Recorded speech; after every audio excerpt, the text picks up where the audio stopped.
You ready? Oh my god, the dogs. Hey guys. What's up, everybody? Welcome back. It's been a while, we know. And we have a new addition. We have a baby. Yeah. This is Mateo. His name Mateo. Mateo. And then Max is right there, and then Penny's right here. You'll see her. So I've been wanting to film this video forever, since the day that I gave birth, which was on March 9th, and it was the best day. The best experience. It was amazing, and that's why I want to film this video, because I just want to remember how it happened. Like, it was just perfect.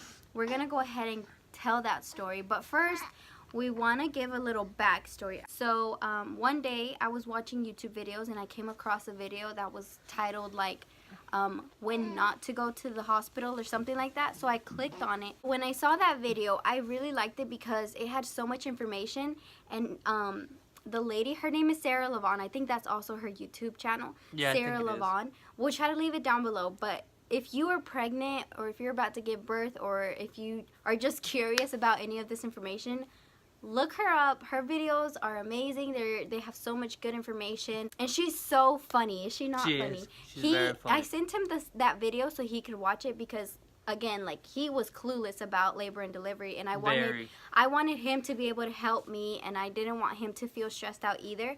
So she helped us out a lot, and yeah, so go check her out. We'll leave her channel down below. We'll go ahead and get started with my actual labor and delivery. My due date wasn't until March 16th, and that is crazy. Also, we had a surprise gender, so we didn't know what our baby was until we gave birth. So, since the beginning, I knew that I wouldn't make it to my due date. I just felt like, I just felt like I would have him early. Well, I didn't know it was him, but you felt like you were gonna have a baby. Yeah, I felt like I would have the baby like end of February, beginning of March. I don't know, I just had a feeling that I would have the baby early, and I did. My sister's birthday is March 8th. I had planned to have like a family dinner for my sister's birthday, but we ended up just going over to their house, to my parents' house, and we ate tacos there, and I started getting contractions, but I did not... We did not know what contractions were. Yeah, I did not know what contractions were.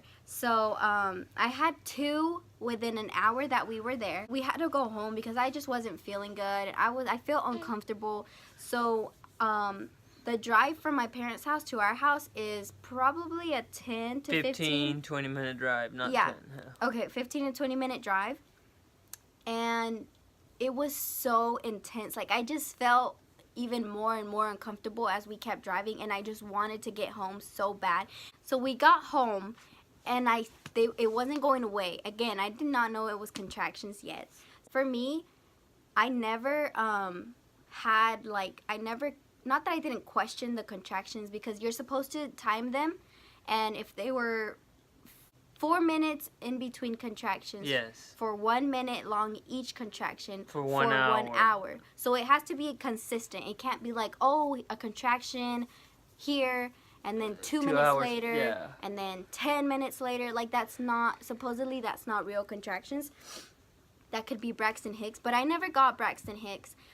So that's why I was confused, because my contractions weren't like, oh, 5 minutes, 10 minutes, 20 minutes, 2 minutes. Like, no, mine were like every minute, like every 1 to 2 minutes, and they weren't lasting that long. So again, we were confused, because they're supposed to last a minute long, but mine weren't lasting that long. Yeah, they were like 20 minutes, or not 20 minutes, sorry, 20 seconds, and then 50 seconds, and then back to 30, and then 15, and they just, so we were like, we didn't know what to do. Yeah, we weren't sure if it was happening, and we just kept that going and going, and then I got in the shower, and it still didn't change anything. I still kept feeling that way, and what else did I got on the ball. So I was just doing different things, but it wasn't going away, and it just seemed like it was getting more and more consistent and more painful. But the only reason that we called the hospital to see if I should go in was because I had to use the bathroom so bad, but it hurt. So I told him, this was probably already like 12. Wait, when we called? Yeah, it was like 12. We called, and then I had to explain to them what was going on, and then she said she was gonna talk to the nurse and then call us back. So we were like, yeah, sure, okay, that's fine. And we were expecting, hey, call us back. They'll call us back like in 5-10 minutes. No, it was a freaking 1 hour and a half. Oh yeah. 1 hour and a half later. Well, we were already in the car. Yeah, we were basically already in the car because by that time my contractions were like bad. Intense, and we still weren't even sure if it was the real thing. Anyways, we were already getting in the car when we got the call back, and I did not know how I was gonna make it to the hospital because the contractions were just so uncomfortable. To me, they weren't painful; they were just uncomfortable, and we finally get to the hospital. On our way inside, I was like, oh, like I really hope we don't get sent home and all that stuff, obviously. We get checked in, and then they check me. I was 4.5 centimeters dilated, and I asked her, because she didn't say anything. I just asked her, I was like, does that mean we're staying or do we go home? She's like, you're staying. And then she took us to our room, and I told them, I was like, I don't want to get the epidural. We kind of told them our birth plan. And I went in with an open mind because I didn't know how my body was going to react, if I would be able to handle it. I knew that I had done everything to prepare myself for it, but then again, you don't really know until you're there. So I told them I didn't want the epidural. I wanted to labor naturally for as long as I could. I told them that I wanted to walk around, bounce on the ball, get in the bath. Oh, that's my favorite part. Y'all, I didn't even know they had baths. And it had freaking jets. Freaking jets. I was in heaven. Anyways, so first I walked around when we got in the room. I called my mom and I told her, I was like, hey, we're in the hospital. I think, it's about to happen. We don't know. Obviously, it could take a while. So anyways, she came around 3 in the morning. And I was still laboring, just walking around. I was bouncing on the ball. And then after that, I went in the bath for a little bit, and I enjoyed the freaking jets. And then that's when he was taking a nap. Y'all, he took a nap. He took several naps, but I did not mind. Like, I wanted him. No, it was like 2 naps. Yeah. One while you were taking a bath, and the second one after you got the epidural. But he slept for a good bit. Yeah. I did not sleep. I did not sleep until 2 days after I gave birth, probably. No, I'm just kidding. Yeah, but I did not mind that he was taking a nap because I was fine. I was able to control everything myself. I wouldn't have taken a nap if her mama wasn't there. Yeah, my mom was in the bathroom with me while I was in the bath, and we were all having a good time. Even though I would get contractions, I would like manage myself through them, like get myself through it, and it was fine. So I had to get out of the bath so that they could hook me up and check everything, make sure everything's okay. The heartbeat and everything, blood pressure. Okay, so when I got out of the bath, that's when I feel like towards the end of the bath is when I started getting the contractions again. Getting them really, really bad. They never went away. They just got really, really bad. More intense. And I asked my mom, I asked her if I should get the epidural, and she did not want me to. And as we were walking out, I asked Christian, and then I was getting contractions, and then they were still hooking me up. So while they were hooking me up,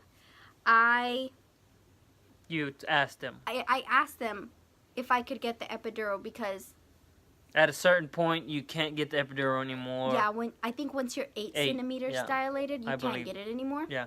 But the only reason that I asked for the epidural was because I think they had checked how much dilated I was. And you know. They had checked me before I got in the bath. Yeah, and that's when you were like 5.